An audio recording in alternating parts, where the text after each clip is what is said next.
All right, I got a question from number 43 that's in rotational kinetic energy. This is a setup. We've got a centrifuge, and they give us a rotational, what do they call it? Rotational or moment of inertia. Moment of inertia. That's your rotational inertia, okay? Your moment of inertia. So you've got the moment arm. That's where the mass is related to the axis of rotation, so they call that moment of inertia.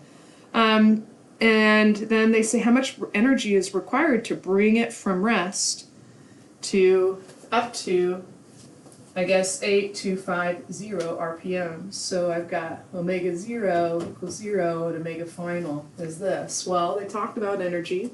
We've got one equation for energy. You can't have rotational motion related to height, so there's no potential energy. So we've got kinetic, okay? 1Fi omega squared. We've got our I, so maybe that was confusing as far as what is a moment of inertia.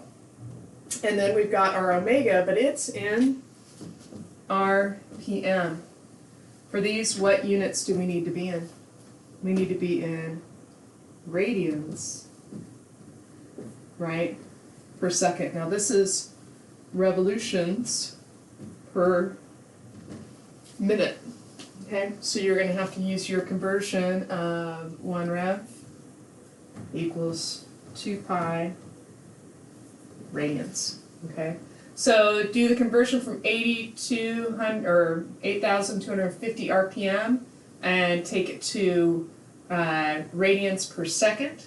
Plug it in, and you've got your energy needed to get it up to that many revs per minute.